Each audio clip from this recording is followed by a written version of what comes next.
Good morning, King. And, of course, it is September, a little crisp in the air, football season and all of that. Unfortunately, it's also hurricane season, and that's where we hit some of our topics today. Guru, flood insurance is mandatory if you have a mortgage and are in a flood-prone zone. Now, my own personal experience in Superstorm Sandy was that people who did not have flood insurance were helped out by FEMA much more quickly than those who had flood insurance. If you're not mandated to buy flood insurance, why should you if FEMA will provide the financial support that you need? King, let's begin with this. As far as what we are seeing in Texas right now, this is a flood of biblical proportions here. And let's put it in perspective, because when you talk about 50 inches of rain, it's somewhat hard to imagine. How about this? When you convert that to snow, 50 inches of rain would be equivalent to about 40 feet of snow. So that gives you an idea of how big a storm this really was.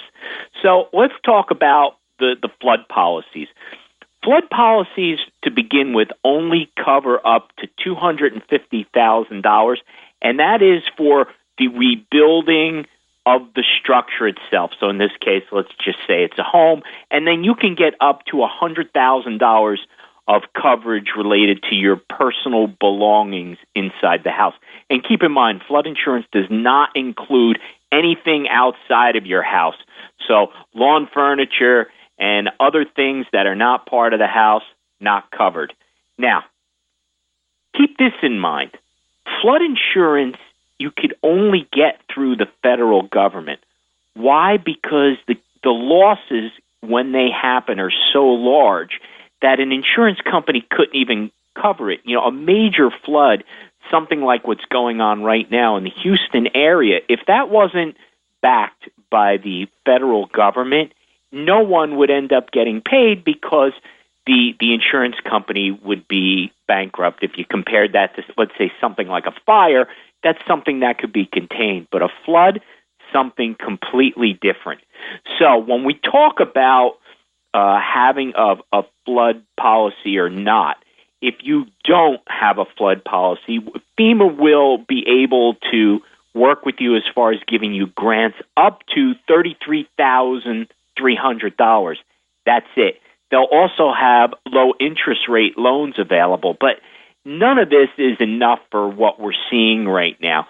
You know, mortgages do require flood insurance if you're located in a flood zone. But here's what I'm going to tell everybody right now. Whether you're in a flood zone or not, whether you have a mortgage or not, buy the flood insurance no matter what. If you're not in a floodplain, flood insurance is really cheap. And again, you only need it when you need it.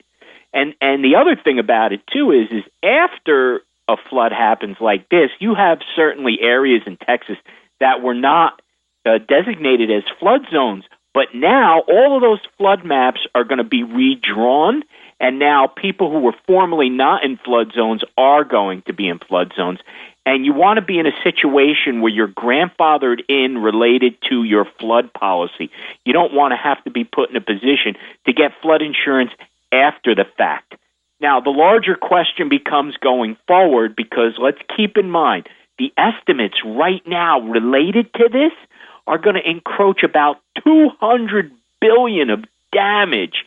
It's just an incredible number. So maybe what we need to think about is everybody who has a mortgage needs to have flood insurance. I know that's a slippery slope. That's where we kind of went down the road with Obamacare and mandating people to do things, and I get that side of it. But when you're talking about what's going on right now, there are people who are literally going to be wiped out, and not to mention all the businesses as well.